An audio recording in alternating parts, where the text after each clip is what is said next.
Okay. So last time, diniscuss natin yung Descartes' law of signs.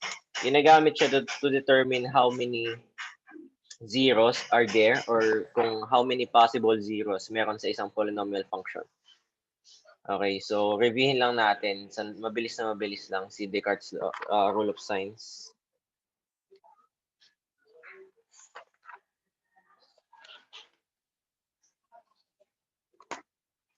Okay, sinasabi lang ng Descartes' rule of signs. Sulat natin Descartes.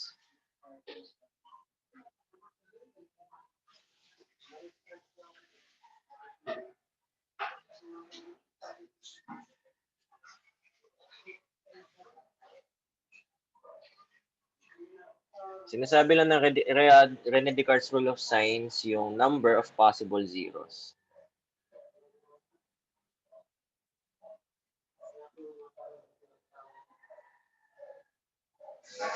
Okay, so paano daw ba yung Descartes' rule of signs? So sinasabi ng Descartes' rule of signs, ayan, we have a certain polynomial. For example, ilet natin siyang p of x. So this is our polynomial. Okay, it is also equivalent to 0. Okay, so sabi niya dyan, let p of x be 0, a polynomial function with real coefficients. The leading coefficient a sub n must be greater than 0 with descending powers of x. So, ibig sabihin, regular or normal general form ng polynomials. Number 1, actually divided yung Descartes' rule of signs into 2, like we discussed last time. So, the first one is to determine the number of positive zeros. Number of positive zeros. And the next one is the number of negative zeros. Okay? Of negative zeros. So, let's take, for example, itong polynomial function na ito. So, let's take, for example, x raised to 5 minus 5x raised to 4 minus 3x squared. Ay, sorry. 3x cubed rather. 3x cubed plus 15x squared minus 4x plus 20. So, this is a polynomial equals 0. Polynomial siya. Now, how do we find or how do we apply Descartes' rule of signs? Ina-apply natin yung Descartes' rule of signs para mahanap natin kung ilan yung zero na meron tong polynomial function na to. Yung zero, define lang natin ulit, zeros of a polynomial function are the point of intersection kung saan nag-intersect yung graph niya. Okay, so ito yung mga zeros niya. Yung point of intersection sa x-axis. So these are zeros. Highlight natin ng orange. So itong mga intersection, yung pinagtamaan niya, we call those zeros. So zero yan. Zeros ang tawag sa kanila. Okay, so yung Descartes' rule of signs daw, ginagamit natin siya para malaman kung ilan yung intersection niya sa x-axis. So paano siya? Una, yung step 1 natin, yung positive zeros. Kokopyahin lang natin yung sign ng original polynomial function or expression. So first we have ito, we have positive, then we have negative sa x raised to 4. We have also negative sa x raised to 3. We have positive sa x raised to 2. We have negative sa x and we have positive na constant. Now, how do we apply Descartes' rule of signs? We count how many changes or variations. Yung ibig sabihin ng variations, yung pagbabago sa kanyang sign. So, ibig sabihin from positive, nag-change siya to negative. That is called a variation. Kapag negative to negative naman, that is not called a variation kasi walang nagbago. So, let us count. Ilan ba yung variations niya? So, from positive here to negative, this is one variation. Ito, yung negative to negative, can we consider that a variation? No, so that is not a variation. So, hindi natin siya i-count. I-count lang natin yung nagbago ng sign, okay? Next, we have negative to positive. That is a change, or it is a variation. From positive to negative, that is another variation. And from negative to positive, that is another variation. So all in all, total, we have 4 variations. That is for step 1. Okay? For positive lang yan, positive zeros. Paano naman kunin yung sa negative zeros? Ngayon, babaliktarin mo lang yung signs nila. Pero not necessarily. Okay? Magsasubstitute ka ng negative, papasok dun sa function natin. Okay? Ulitin ko yung rule natin. Kapag pag even yung exponent natin, yung negative will become positive. Pag odd naman, yung negative will still become negative. Okay? So, tingnan natin siya. Substitute natin dito kay x raised to 5. 5 is an odd number. So, yung negative will stay as negative. So, negative siya. Ito, x raised to 4. Nag-substitute tayo ng negative. Nakita natin sa rule, magiging positive siya. Pero, may nakamultiply sa kanya negative 5 na coefficient. So, i-multiply pa rin natin yung negative 5. That will take also in effect. So, magiging negative pa rin siya. Ulitin ko, yung negative, pag snapshot kay x raised to 4, magiging positive. Then, i-multiply natin kay negative 5, then magiging ulit siyang negative. Next, we have x raised to 3. Sabi sa rule natin, kapag odd, we stay sa negative. Kaso may nakamultiply sa kanyang coefficient na negative 3. Therefore, negative times negative, that will become positive. And next one, we have here 15x squared. That is an even. So, magiging positive siya. Positive din yung kanyang coefficient. So, stay siyang positive. This one, x. Kapag wala nakalagay na exponent, automatic, that is x raised to 1. And as we all know, 1 is an odd number. So, odd number, stay negative. Kaso, may coefficient siya ulit. Negative yung coefficient niya, so it will stay positive. Then, yung 20, pag nag-substitute ka dyan ng negative, wala kang mapagsasubstitutean dahil wala siyang variable. So, stay lang siya na positive. Okay. Next, we have, we count. We count. How many variations? Negative to negative, not a variation. Negative to positive, that is one variation. Then positive na siya all throughout. So all in all, we have one variation for negative. Now, hindi pa tayo natatapos dyan. We need to make or we need to construct a table. Now, paano yung table na yon? Ililista natin yung possible number of zeros for both positive, negative, and imaginary zeros. So, gawa tayo ng table. Okay. Okay. So, ano yung lalagay natin dyan? Number of positive zeros, number of negative zeros, number of imaginary. Okay, and the total. Okay, so ito yung step 1 dyan sa table natin. Tatandaan to. Yung total natin, that is equal to the highest exponent. Ano ba yung highest exponent natin? Tingnan natin ulit tong equation natin. Highest exponent is 5. Siya yung pinamataas na exponent. Therefore, yung total natin will always be 5. Now, i-input lang muna natin itong mga nakuha natin sa first step natin. So, sa number of positive zeros, we have 4 variations. Sulat yung 4 doon. Sa number of negative zeros, may nakita tayong isa na variation. Tapos, paano natin malalaman kung ilan si imaginary? Ganito, i-add mo ngayon itong dalawa, then isusubtract mo dito. So, 4 plus 1 is 5. 5 minus 5 is 0. Kailangan, pag pinag-add mo tong tatlo, equal siya sa total natin. Okay? So, next, hindi pa tayo natatapos dyan. Ang sabi ni Descartes, ang kanyang rule, hindi lang one row. Ipagpapatuloy mo siya habang nagsusubtract ka ng even number sa pwede mo pang pagsubtractan ng even number. So, tingnan natin. Yung 4 pwede pa natin pagsubtractan ng even number, di ba? So, isubtract natin, that will become 2. Now, si 1, pwede pa ba natin siyang subtractan? Pwede, pero lalabas dyan negative number. So, hindi na natin i-consider yon. We'll take 1 as itself na lang. And yung total natin is always 5. Okay? So now, bilangin natin ilan yung imaginary. 2 plus 1 is 3. 5 minus 3 is 2. So therefore, we have 2 imaginary zeros. Now, natatapos na ba tayo dyan? Hindi pa din. Pwede pa nating subtractan si 2 ng isa pang even number.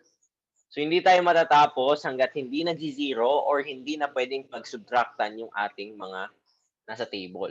So 2 minus 0, ay 2 minus 2 rather is 0. So pwede natin i-consider yung 0. Next, we have 1 minus 2 is negative number. So stay natin siya as 1. Total natin is 5 again. Now, total ng imaginary zeros, we have 4. So ito na yung ating Descartes rule of sign na table. Now, paano natin siya malalaman? Paano natin siya mabe-verify if it is correct? We graph. So, i-graph natin siya. So, paano siya ngayon i-graph? We can use graphing calculator such as ito, Desmos. Desmos.com. So, tingnan natin. Share. Okay, nakikita ba yung yung Desmos? Thumbs up ko nakikita yung Desmos. Yung mukhang may Cartesian plane. Thumbs up ko nakikita yon. Okay. Okay, very good. So, ang gagawin lang natin dito, this is an online graphing calculator. So, pwede ka mag-sign up, mag-log in ng account para nasi-save yung mga graphs natin. Pero dahil hindi naman natin kailangang i-save yung graphs, pwede na natin siyang gamitin right away. So, ganito yung gagawin dyan. Ita-type mo lang yung function mo dito sa left side. Yung may nakalagay na 1, tapos may nagbi-blink na marker. So, i-type mo lang dyan x raised to 5 minus 5x raised to 4. So, type mo lang ng diretso minus 3x raised to 3. Kukopay mo lang talaga yung function plus 15x squared minus 4x plus 20. So, makikita natin dyan, ito yung graph niya. Nakita nyo, nagpo-progress siya habang tinatype natin. Okay? Tingnan natin ngayon. Ito yung x-axis, yung bold na line. So, yan. Yan yung zeros niya. We have how many zeros? 3. Nag-intersection ng 3 beses. Ngayon, tingnan natin. Ilan yung positive dyan? We have, tingnan natin. Ito, this is a positive 0. Positive yan. This one, positive siya. This one, negative. So, meron tayong 2 positive zeros and 1 negative 0. So, tingnan natin, balikan natin yung table kung alin yung nasatisfy niya doon sa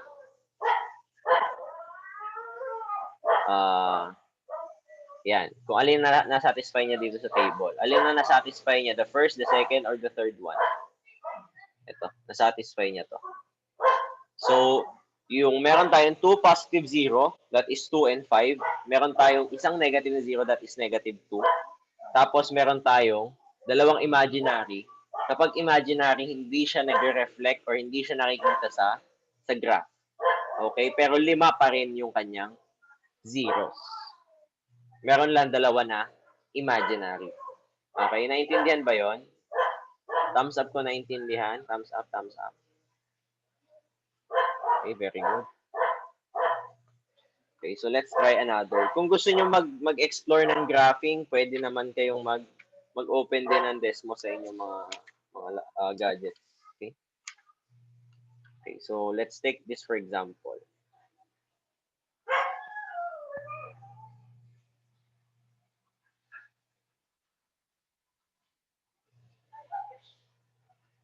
Yung raise sa Desmos, hanapin niyo yung symbol na ganito sa sa keyboard, yung ganito. Caret. Kadalasan sa normal na keyboard, nasa number 6 siya. Kung nasa phone kayo, hanapin yung symbol na ganito. That is raise. Pwede din naman, okay, pakita ko ha.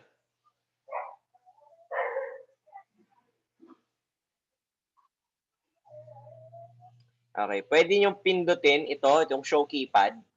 Ito, lalabas yung ganitong keypad. Yan siya. Ito yung raise niya. Ayan. A raised to B. Ito. Pinutin nyo lang to sa Desmos, lalabas ninyo. Kung ayaw nyo maghanap sa keyboard ninyo, pwede siya. Meron din siyang application sa phone, sa iOS, sa Android. Pwede siyang i-download.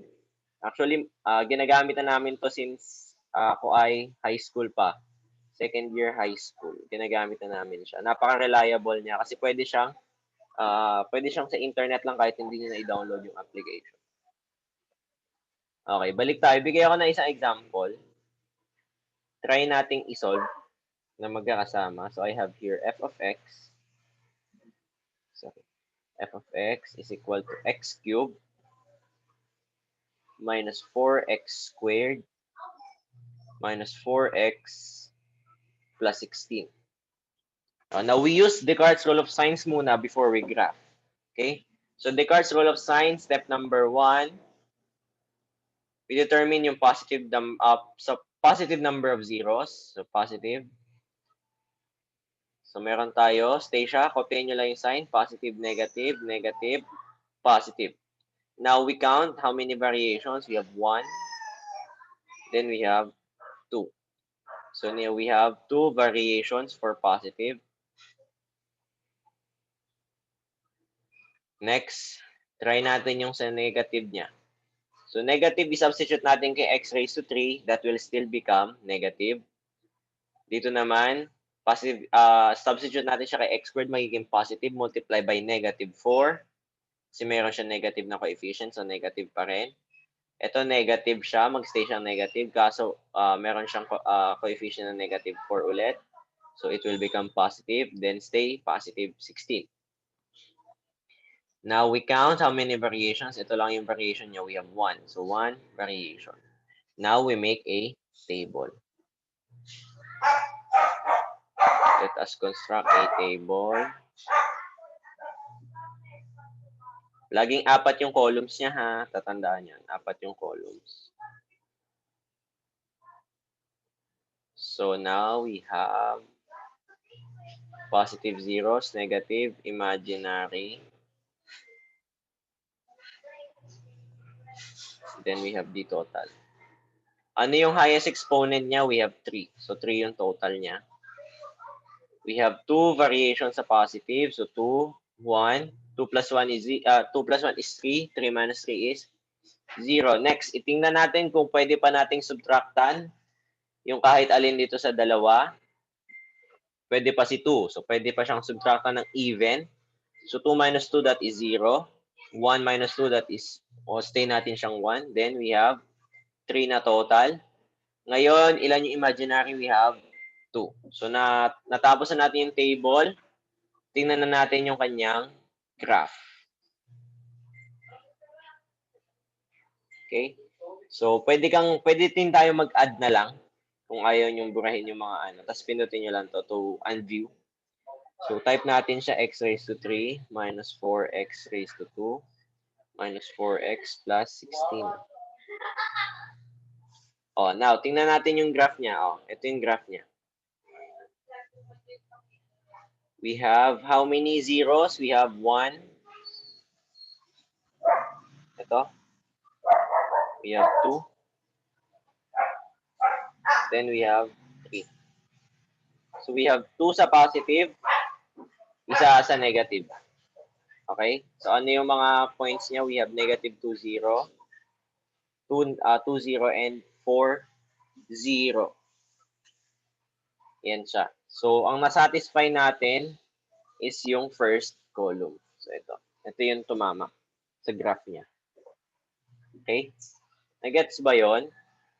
Graph? Okay? So, we have 2 steps actually. So, we have graph of an odd degree. So, ibig sabihin, yung highest exponent niya is an odd number. So, odd degree. Polynomial. And graph of an even degree polynomial.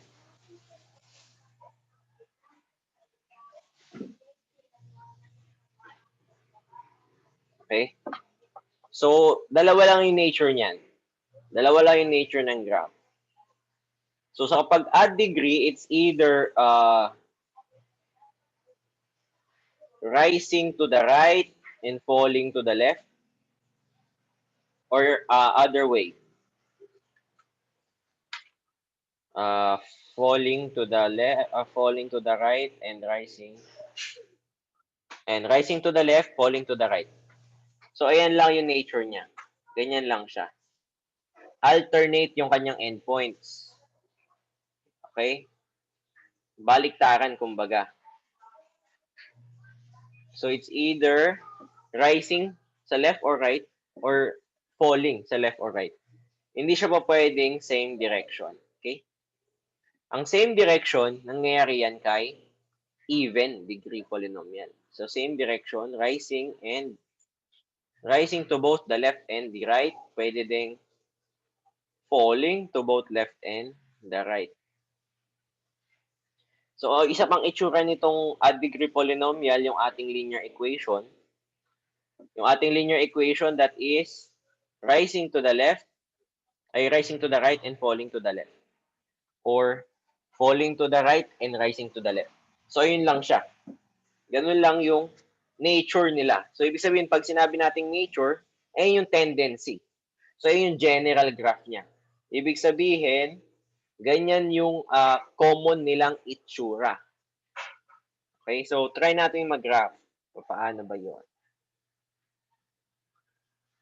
Paano ba mag-graph, sir? Ganito lang siya. Gagawa lang tayo ng table. Okay? Yan. Gagawa lang tayo ng table. Table of X and Y values. Natutuwa na kayo mag-graph last time? Anong year ba? Grade 7 ata. Natutuwa na ba kayo? Grade 8 po. Grade 8. So, alam niyo nang gumamit ng XY table. Tama ako?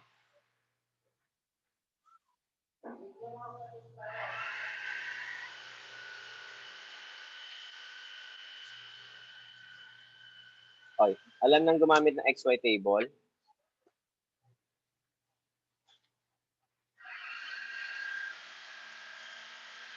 Hello? Just a function. So, magle-let ka lang ng, ulitin ko, magle-let ka lang ng values ng X. So, for example, I have negative 2, negative 1, 0, 1, 2. Tapos, isa-substitute mo lang siya sa function. So, for example, meron akong function na x cube. Substitute mo lang siya. So, negative 2 x cube is negative 8, negative 1, 0, 1, 8. Tapos, i-graph mo na siya. I-locate mo lang yung mga points niya. Alam to? Alam to?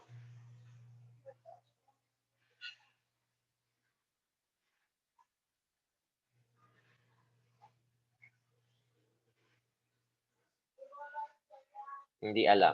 Okay, so ganito siya. Okay, may step-by-step tayo sa pag-graph ng polynomials. So una, gagamitin natin yung rational zero theorem. Ano ba yung sinasabi ng rational zero theorem? Nakalagay yan sa module nyo last grading. Sino nakakaalam ng ibig sabihin ng rational zero theorem?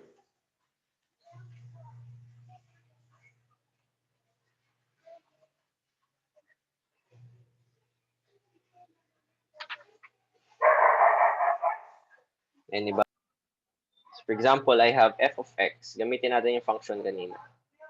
Is equal to x cubed minus 4x squared minus 4x plus 16. Now, how do we find yung kanyang mga possible zeros? Tingnan natin tong kanyang dulo.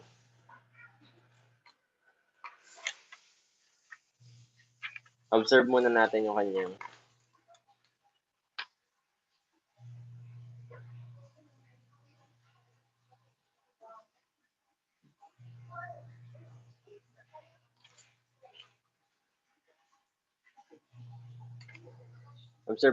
kanyang mga possible na zeros. Ano yung mga possible na zeros niya? We have plus minus 1 and plus minus 16. plus minus 2, and plus minus 8, and plus minus 4. So, meron tayong, yan, ganyan karami yung ating possible zeros.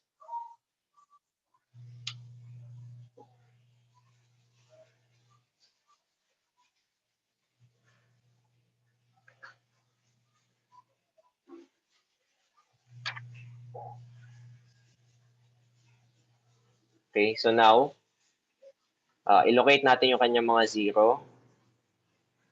Ano yung mga zero niya? Pwede natin siyang i-factor. Factorable ba ito? Factorable. Hindi siya factorable. Wait, factorable siya. So, factor natin siya x cubed minus 4x squared.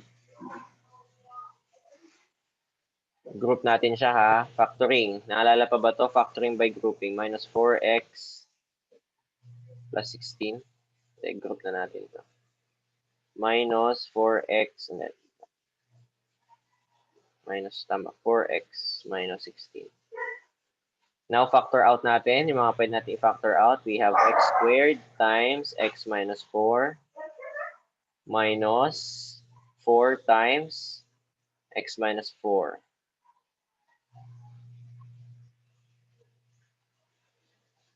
Okay, nakukuha pa ba? Nasusundan? Then, we factor ulit. Ay, i-group na natin siya by associative property or distributive property pala. X minus 4.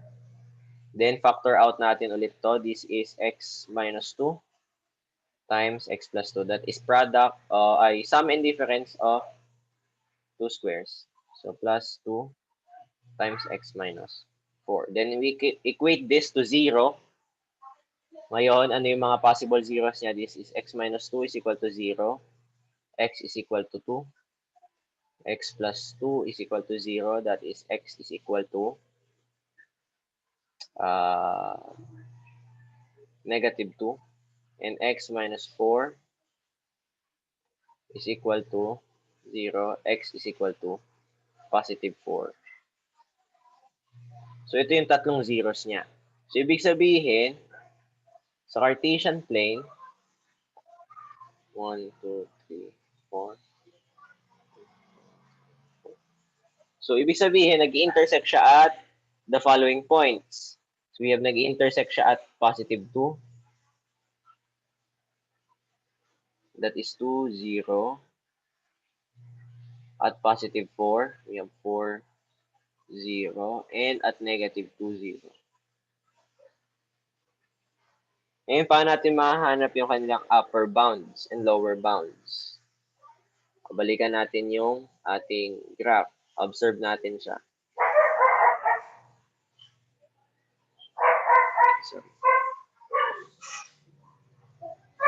So, ito yung lower bound niya. And, ito yung upper bound.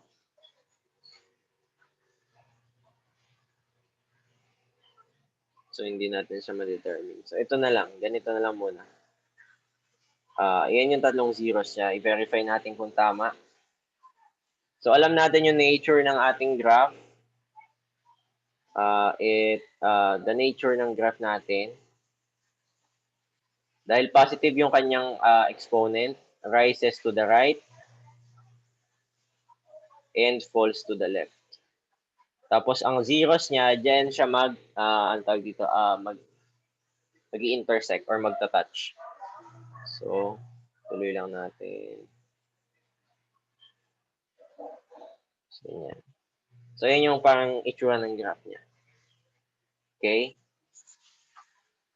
Questions tayo.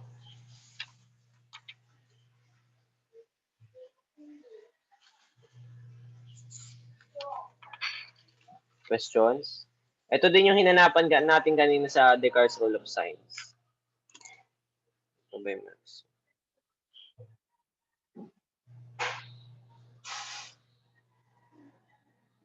Okay, so yan.